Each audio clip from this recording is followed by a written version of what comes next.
National Fishermen and Pacific Marine Expo are proud supporters of the Galley Stories podcast, as we make similar efforts to highlight the people and topics that define commercial fishing. You can see what that looks like in print and online all year long, as well as every November in Seattle when this community comes together at PME. Check out nationalfisherman.com and pacificmarineexpo.com to learn more. Hello and welcome to Galley Stories, stories of the Bering Sea and beyond, hosted by Mark Kaler. My name is Penka Jane, podcast deckhand and longtime listener. We'd thank you to subscribe to the podcast and leave us a review. Here's today's catch. Hello guys, and welcome to another installment of Galley Stories, stories of the Bering Sea and beyond. I am your host, Mark Kaler. Today we've got the infamous Katie Hillstrand. Yes, from the Hillstrand family. Katie, how are you today? Good, Mark. How are you? I'm doing good. Let's dive into it. Katie, where were you born and what was your first commercial fishing experience? Yeah, Mark, I was born in Homer, Alaska. My first fishing experience was when I was 4 to 5 years old, so probably 95, 96, going from Homer, leaving Homer on the Time Bandit, to Prince Rupert in Canada with my dad and my mom and the crew. My dad actually let me have my gerbil, let me bring my gerbil, so we had her in the top house sailing along with us. I remember getting real seasick in the Gulf of Alaska, going through that. My first one and done with my seasickness. I remember just, puking into a bowl. But I got over it, got to Canada. So I was about 4 to 5 years old. So I remember getting sprayed with the vac system, too, trying to get off the boat. So they use a vac system to offload salmon, and I got sprayed with it trying to get off the boat. And then we went to some store. I remember converting American money to Canadian money to buy some stuff with my mom and dad. That's my earliest memory. My first time commercial fishing myself was about '08. We had a 22-foot staving craft, so it was just a little boat with a cabin aft. Me and my dad would, and about that time, '08, I was, sophomore in high school, so we were fishing Cook Inlet, drift gill netting with it. We would take it to the Nilchik, Deep Creek, offload it right on the beach. And we had like 3 brailers. So hold about 2,000 pounds in salmon, had 2 shackles of gear, and we would power haul it off of the bow every set. And, we didn't hold much, obviously, so we would just go offload and go back fishing right away. Explain power haul. Power hauling, yeah, so that's where you, bring it in by hand, the net. So you set the net out, and then you bring it in by hand. I remember Matt on the Blue Ox, he was another gill netter in the inlet, and he had this one crew member that actually he brought up from Minnesota, and Matt told us he couldn't handle it, was not a job for him. He started crying, and I remember Matt telling me, he points to our boat, and he says, "You see that girl on that bow power hauling every set? Get your act together. Like, if she can do it, you can do it." But we did that for '08, '09, 2010, and then we finally bought the Haida K, which is a 32-foot gill netter. stern picker. Stern is where you set the net off the back of the boat. There's bow pickers too. That's where the cabin's aft and you pick from the bow, the front of the boat. But yeah, we got a cute little guppy boat is what my dad calls it. She gets her done. We've been fishing that since 2011. And the first year we bought it, the engine blew up from water in the fuel. So I had to get a 9 to 5, which isn't my favorite.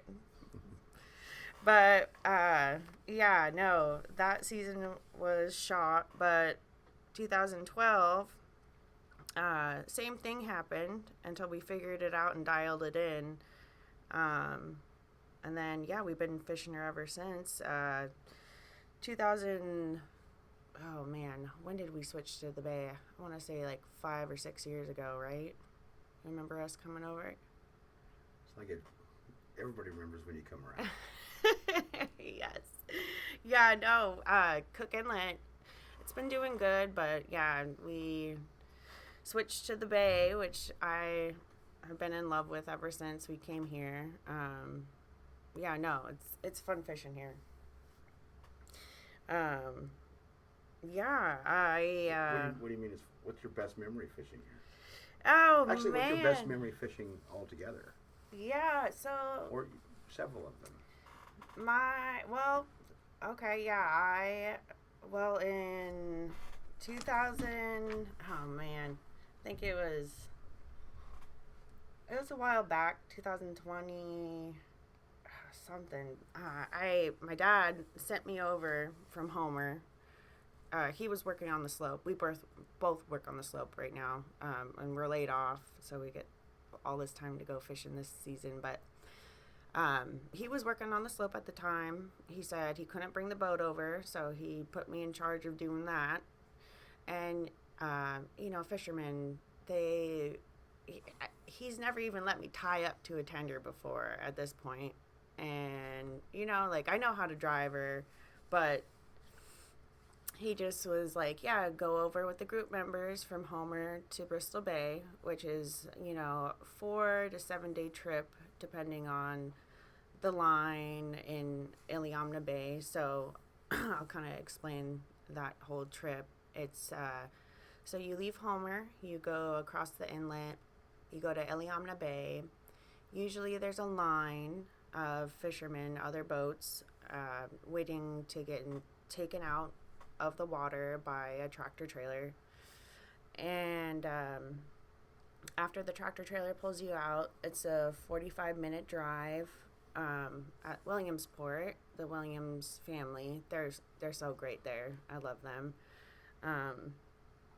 They'll pull you out, they'll drive you over to Iliamna Lake. And then once you get into Iliamna Lake, it's about a 6-hour cruise across the lake. It's a pretty damn big lake. It's a big lake. Yes. Even flying over it, it's a big lake. Mm-hmm. Yeah. And then once you get to the lake, you get into the Quejack River. And then it's about another 6-hour cruise down the river, which has been super low lately. So it's always, you hit gravel, you hit dirt, keep cruising through it.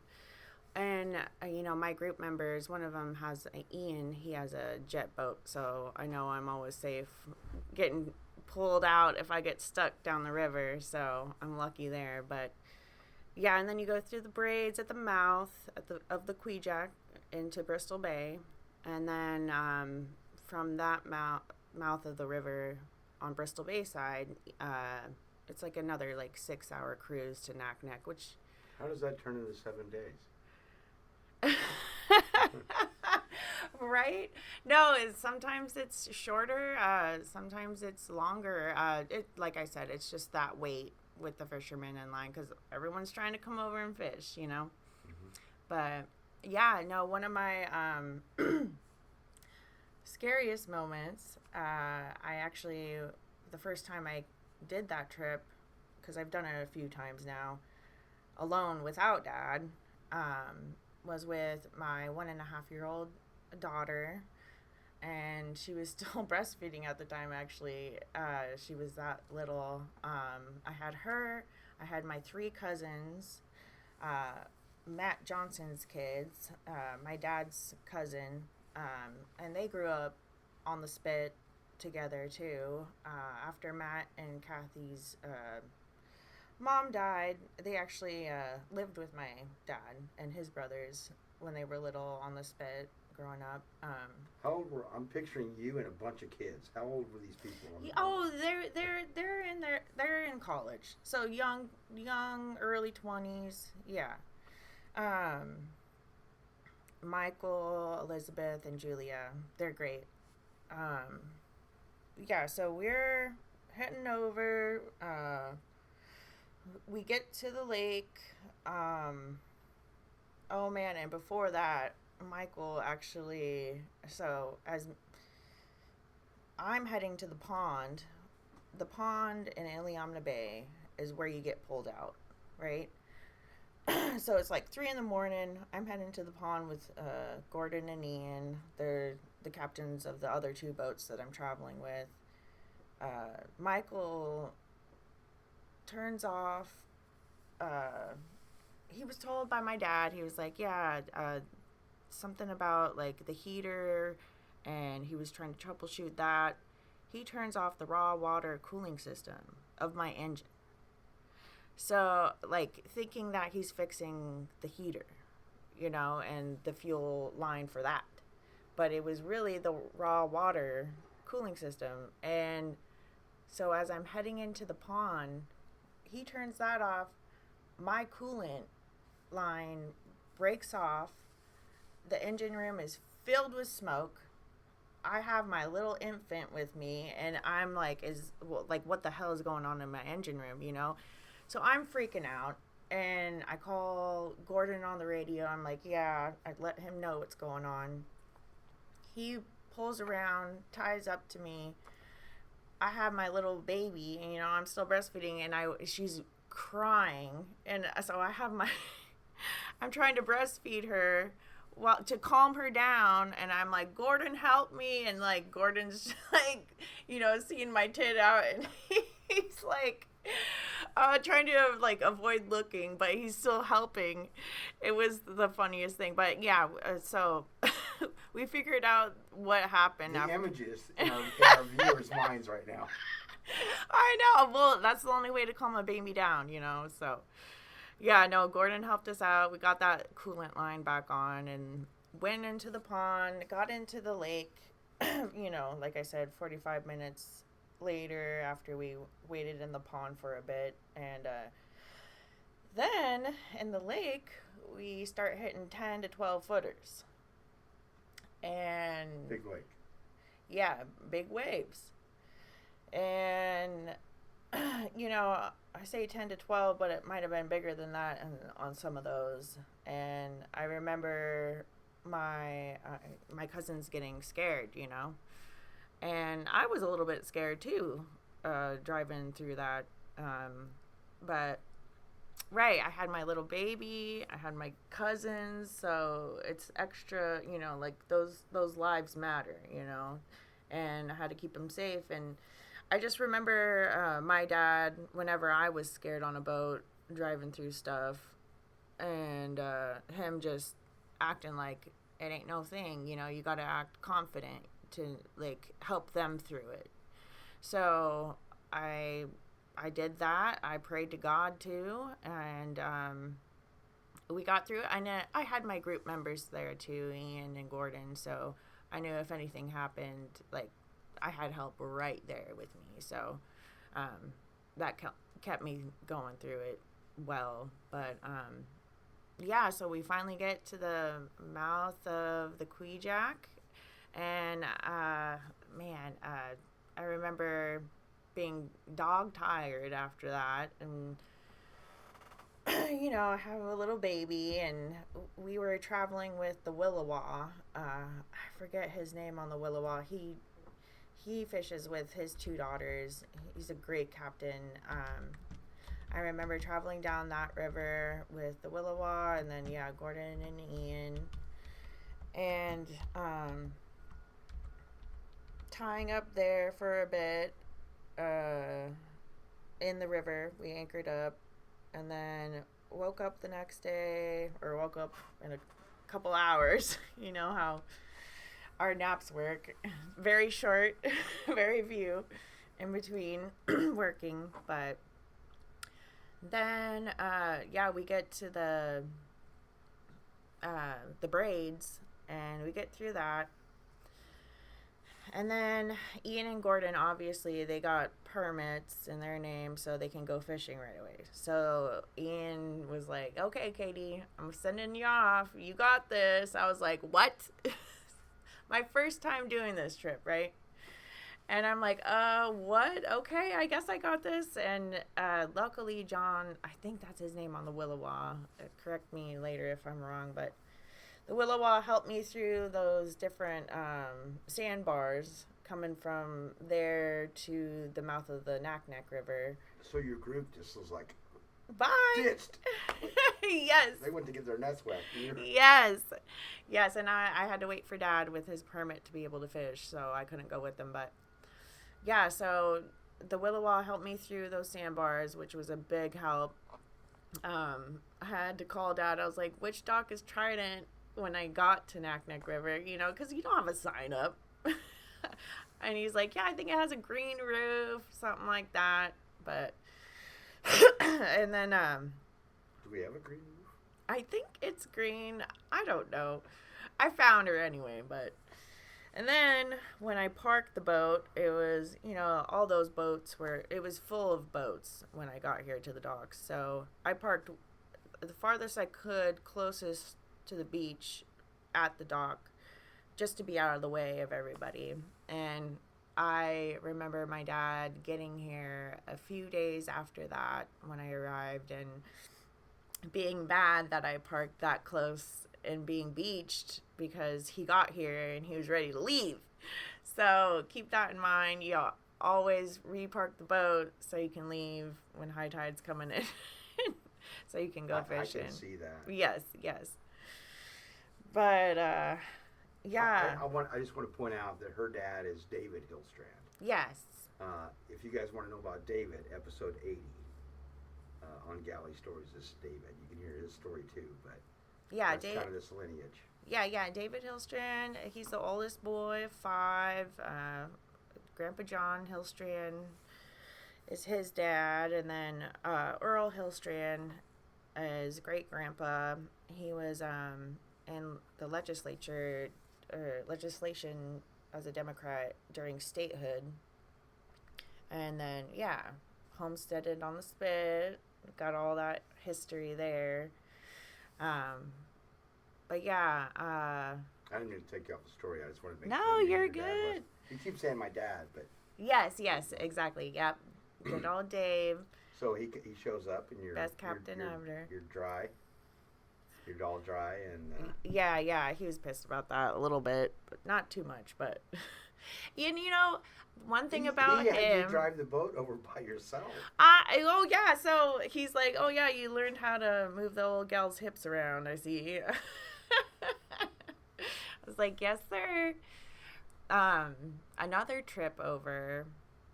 One of the other trips from Homer to Bristol Bay that I did alone was with a green crew. I had this one, three people. So it was me and 3 other people. We were coming over, and this kid, he was pissing me off even before we left Homer, right? And we get to Iliamna Bay. I check the oil, I check my transmission oil, check the oil of the engine and my coolant every morning before I start the boat. Check the oil, it's way over the max line. I call Dad and I'm like, what's up with this? So he's like, smell the dipstick. So I smell the dipstick, it smells like diesel. And he's like, okay, it must be the injectors, right? So I had to do oil change and change two injectors out, the ones that he knew were faulty. And it's, like, we're in the pond, and you only have a certain amount of time in the pond before you get pulled out by the tractor trailer, right? So I had a time crunch, and I get it done, like an hour left of waiting. And that was one of my, I think, best moments, is my dad being so proud of me. Ian was even like, you deserve a beer after this one. So me and Ian shared a beer after that. But this one deckhand, he just, like I said, was pissing me off already. But then when we were doing that injector changeover, he was in the engine room trying to, like, get in my way, kind of. I think guys have a complex of, sometimes, not all men, but this one did, about me being able to do this work, and he kind of wanted to be the one to do it, but he couldn't, obviously. And he was kind of like, I don't know, like, he was pissing me off in the engine room, getting in my way. I had to tell him, I was like, get the fuck out of my engine room. How big's this engine room? It's not very big, is it? No, but it's better than a lot others. I actually was talking to my dad about that too. I was like, there's worse engine rooms with less room. He's like, oh girl, you have not seen all the engine rooms that I have in my lifetime. So I guess there's tinier ones, but yeah, no, I had to tell him. I was like, get the fuck out of my engine room. I yelled at him. And after I got the return lines all in, and we were ready to start the boat to see if it worked. So I go back up to the cabin, and I pass him, and I'm saying, I told him, I was like, hey, I'm sorry I yelled at you. We'll talk about it later, after I get this engine started. And he's like, oh yeah, we will talk about it later. And I had my dad on speakerphone at that point, and I just went in on him, gave him a new asshole, and my dad was just like, get him, Katie, get him. Because it's just like, with the attitude, it's like, you're just lucky to be there, and like, if you're not helping, what the hell, so I had to fire him after that. Because we were, I don't know, just too many, I don't know, just him just mouthing off all the time. But anyways, yeah, so got that done, and my dad was prouder than punch, and that's one of my proudest moments, honestly, is getting those injectors changed right in the nick of time. Because like you said, Ian and Gordon left me at the braids. They would have left my ass in the pond if I didn't get that done, and When you got to get the fish, you got to get the fish. yes, and Your dad's the same way. Oh, of course. Yes. He's like, I'm leaving at 3. The tide's going. I'm out. Yes, he would. Even if I had my own boat, he would probably do the same.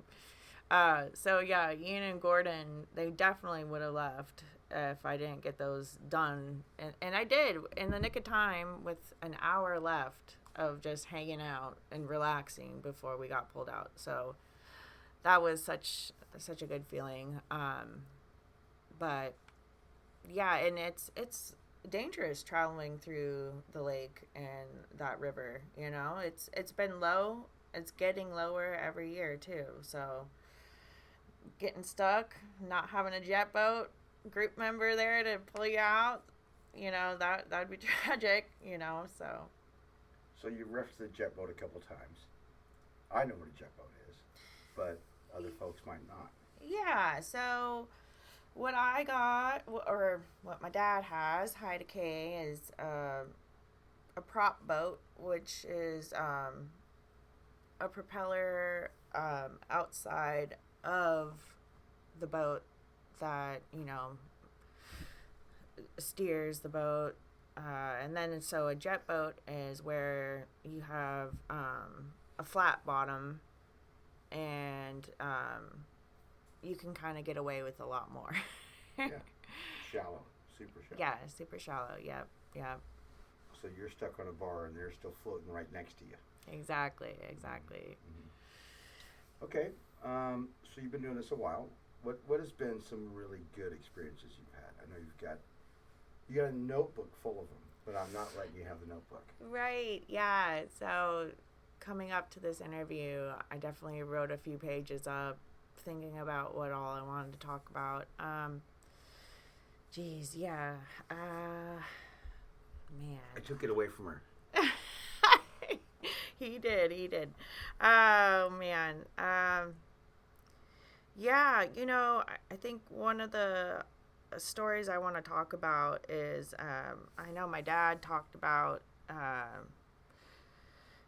kind of want to go into a little bit more details about the story he was talking about, is when him and his 4 other brothers were on the Time Bandit. They were fishing, I think, barrett crab. The boat iced up, and he woke up. He went to the bow of the boat, water almost coming in over his extra tufts, and they were just iced up, and they were about to,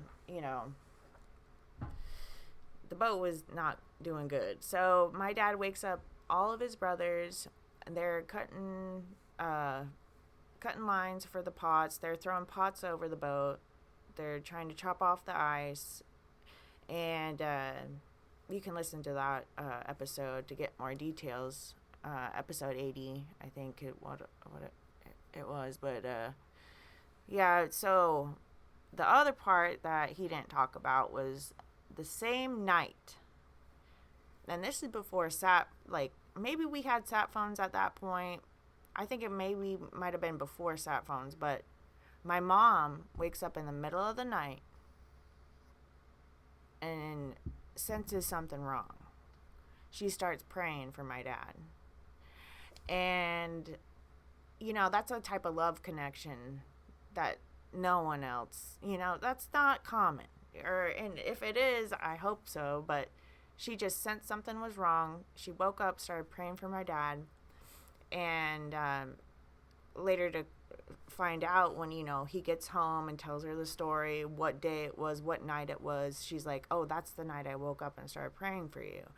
And I just find it so cute. And she says, yeah, Katie, our love song is Radar Love. I don't know who that's by, but yeah, she has him on her radar. She's got him inside. She's thinking about him, and yeah, they have a love connection that's very, very special.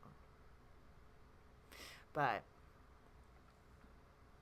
everyone should have that, right? Okay, what else? She's looking for her book right now, guys. Yeah, what else should we talk about? Well, you got a lot of funny stories at sea. I know that. Oh, yes. Okay, so I got to talk about my dad burning his ass on the stack. Well, here we go, David. David, you ready for this one? Okay, so, after 2011, when the boat blew up, I got... Wait, what? Or the engine okay. blew. Yes, sorry. Fuel, water was getting into our fuel. Engine blew. Ruined our whole season for 2011. So I had to get a 9 to 5, worked up at the hospital in Anchorage and at the biomedical department. Anyway, so I had a limited amount of time to go fishing. 2012, 2013. I had to use my paid time off to go out. I used vacation time to go fish, right? So, I was not on the boat at this point. So I get a call from my mom. She's like, and we're fishing in Cook Inlet at this point. So, my mom, she calls me. She's like, we're in Soldotna. We're at the hospital. I was like, oh my God, what's going on? What happened? She's like, Dad burnt his ass on the stack. So my mom was driving, I think, or my brother, one of the two. And my dad's like, oh yeah, I'm going to go, we use a bucket to use the bathroom with, which a lot of fishermen are very common with that. So he's out there. Our listeners are not. Oh my God. Okay. So yes, on boats, yes, there Small are, boats. yes, there are bathrooms, there are toilets, on fancier, bigger boats. But usually on gill netters, you have a bucket. You shit and piss in. You throw it over the side of the boat after you're done. And that's very common, very normal for us. So my dad, taking a number 2 on the back deck there. Dropping the deuce. Yep, dropping the deuce. Right by the stack. Oh, I don't know. It must have been really rough out or something, but he's sitting on that bucket. The wave comes and he leans over. His ass gets burnt on the stack, and there's still there was a mark on the stack from that burn too for a Probably while. a mark on his ass. Oh yeah. So my mom calls me from Soldotna because fishing Cook Inlet out of Kasilof River. Shout out to Kasilof River. But yeah, so she takes him from Kasilof to Soldotna, gets him to a doctor, gets it all checked out, and Oh, it was a bad burn. it was bad, yeah, and I could not stop laughing. Hey, David, you got a hot ass. I could not stop laughing after my mom called me and told me about that. Your dad's he's a character. He's a character. Yeah. I'm sure you have a lot of moments like that. Yes, definitely. Oh man, He's so energetic. Another moment with him. He is energetic. Another moment with him. Me and my mom and my dad. It was just the 3 of us, fishing Cook Inlet, and we're dog tired, fishing and working hard. So this one opening, he actually, Ian even said over the radio, my dad told me, I bet some people are setting their gear, which is fishing nets, in their PJs because they're so tired. And I wake up to, whenever you hear the boat going or in gear, taking out of gear, whenever you hear anything on the boat, you wake up, right? I was so tired I didn't even hear him start the boat. But I woke up to him, the boat going, and I wake up to him setting the gear in his underwear on the back deck by himself. And he's like, being so sweet about it. He's like, I just wanted you and Mom to sleep in a little bit. And I was like, oh my God, that's so sweet. But yeah, him in his chonies, his underwear, setting the gear by himself. I took a picture of it, sent it to Ian. He was laughing his ass off. And I was like, yeah, definitely. It's one of those days where you're just so tired. Your dad is so positive.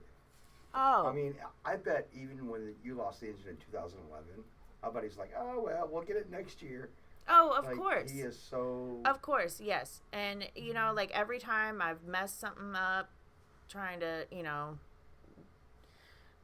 like anything, if I mess something up trying to get it done, he's like, as long as you're trying to work hard, as long as you're trying to work, Katie, like, I will help you. And, like, he never gets mad at me. Like, he's never yelled at me. He's just the best dad, best captain. And, being a girl, I know other girls that don't get taught, or even just other mechanic dads that are captains that don't pass that knowledge down to their sons or daughters, and it's tragic. Like, that makes me sad. But he does. He's taught me everything. He throws you the keys and says, take it across Ileana. Yes. And change the injectors. Yes. I'll be there on Tuesday. Yes. And, that means a lot to me. Him just, being willing to teach me and being positive, being so nice about anything. And, yeah, like I said, even when I mess up, he's not even mad. He's like, as long as you're trying to work and I don't think I've get seen her him done. mad. Yeah, yeah, I really. yeah. I mean, even when he's broken down, he's like, I'll fix it. You know. Exactly. Yes, yes. And you got to stay that way, you know, to get through it. And that's the main thing about, like I tell every new deckhand, I'm like, the main thing is your attitude. Like, stay positive, you know, don't complain. Like, it's all about attitude, you know, and being able to handle it mentally. What's your worst experience on the water Oh, man. besides the baby breastfeeding? Yeah. Oh, man. Shit. I think, you know, growing up with a dad who was gone 9 months out of the year was it's definitely like hard on a kid. You know, you miss your dad. My mom says that when he would come back, even when I was like a baby and I didn't even talk at the time. She was like, yeah, when he would get back after being gone a long time, you would just like baby babble on about how you're pissed at him being gone so long. Like she could tell, like, you know, and he could, that I was, you know, I missed him. And scary having your dad out to sea and knowing that, you know, he comes home with stories about how he saved lives in the Bering Sea, you know, and, you know, pulling people out of the water and stuff. And I just was always scared that my dad wouldn't come back. And I think, that, it's been since day one for me, living with that and having to, always look forward to him coming back, not knowing if he's going to come back. So I think that's like, the scariest thing, for me anyways, but he always has. And, I really love, there's different fishermen's memorials out there, but the one that I think I saw it on TV or the internet somewhere, but it's a mother holding her children and looking out to sea. I think there's a few of them out there of those type of memorials, but that really hits home because not a lot of people think about the other end of, fishermen. You got your family at home waiting for you to come back. There's episode 109 is with Megan Waldrop, and she talks about that side of it, the family side, and it's difficult on both sides, right? Oh yeah. I mean, yeah. So you're bringing that up. Yeah, and I've been on both sides, and it's worse. It's almost worse for us at home, but I've done both sides, and well, when you're living it, you're in the moment of it. It's way better when you're out there. Well, you're far more informed. Yes, right? Exactly. You know exactly what's happening. Yeah, when I went across, when I was doing some trips across Iliamna, or doing that trip from Homer to Bristol Bay, my brother called me. He said, "I love you. Like, be careful." And it was like kind of like, you better get through this, like, because it's a life or death situation, so. Yeah. Can't take it lightly. Are you drawn to the water? Do you love the water? Of course. Yeah, no, I remember our first time fishing together, me and my dad, gill netting together, as I should say, on that 22-foot staving craft in Cook Inlet. It was a high. I got high from it. I was just like, it's like kind of like buck fever when you go hunting. It's fishing fever, right? She's a hunter, boys. It's like Uncle Jonathan's boat, fishing fever. I don't know if you know, he owns a gill netter out in Cook Inlet, which he's fishing right now. Gotta call him up, see how he's doing.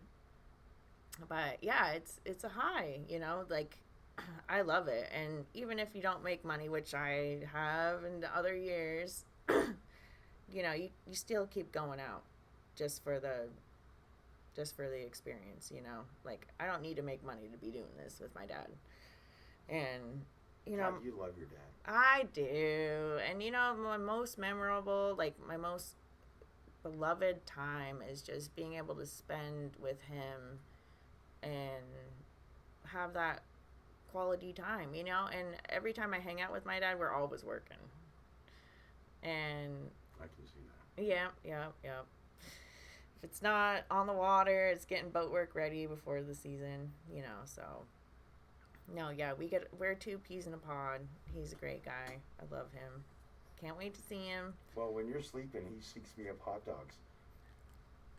I know. Do you still have that hot dog yeah, machine? Okay, yes. I was asking Ashley about that. I was like, is the hot dog machine still back there? Tyree is like, The hot dog machine is the legend. yes. I remember when you got that. It was like 2-3 years ago. Everywhere I go, I got one. I love it. Yeah, we'll bring you some more Moose hot dogs next season after we go hunting. Okay. Okay, Katie, a new question. I don't normally ask this one. What are your likes and dislikes about the maritime industry or fishery? Yeah, I think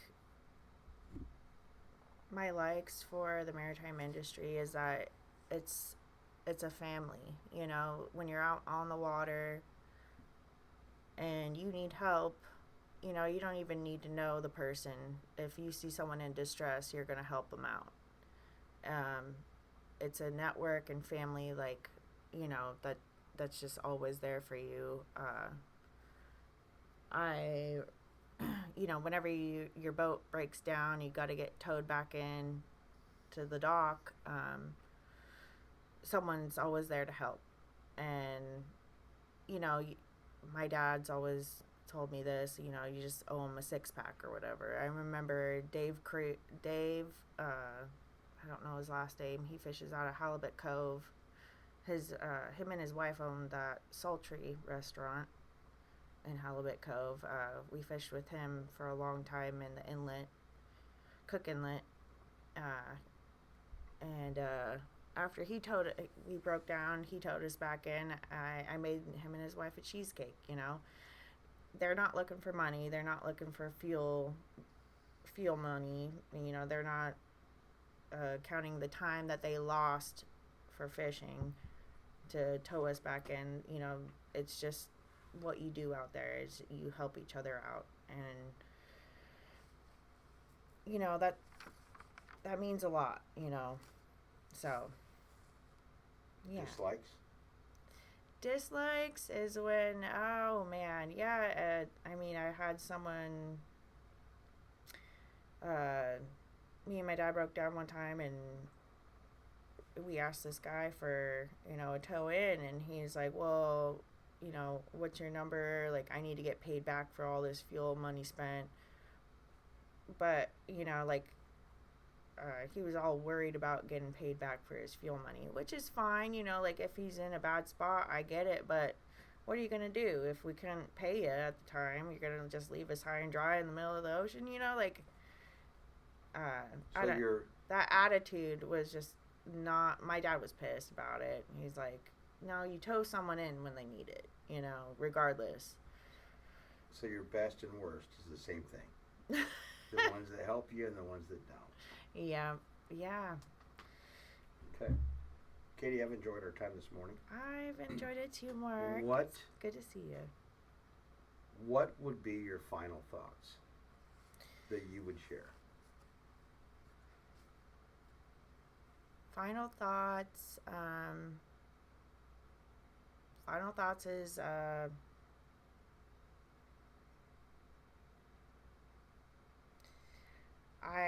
I mean, I enjoy fishing. It's all about family too, and fishing with family, passing your knowledge down to other generations, and keeping this industry alive. And that's the best knowledge, is passing it down. Some people don't, and I cherish that my dad does that for me and passes his knowledge down to me. It means a lot. Are you doing that for your daughter? Oh, of course. Yeah, she's gonna be out here soon, Mark. She'll be out here soon, yes. Picking fish. Yep. Sounds like to me, from the overall scope of the interview, that spending time with your dad's been the best. Of course. Yeah. It's all about, family and hanging out and being able to make some money on the side of all this hard work we do. That's the benefit. But yeah, quality family time means a lot. I appreciate you mentioning your Extra Toughs earlier. They are our sponsor, so. Yes, I love my Extra Toughs. I still have American made some. So, I love my Extra Toughs. I had to bring it up because you mentioned it. So. All right. Well, guys, I think that's going to be it. Katie, thanks for taking the time. Yes, thanks, Mark. It's been great. Can't wait to release this one. So, all right, guys, we will see you next time. Thanks for listening to Galley Stories. We hope you like what the net brought in. Please leave us a review on iTunes. Whether you like it or not, we're not fishing for compliments. Look us up on Facebook and Twitter too, and reach out to us at galleystories@gmail.com.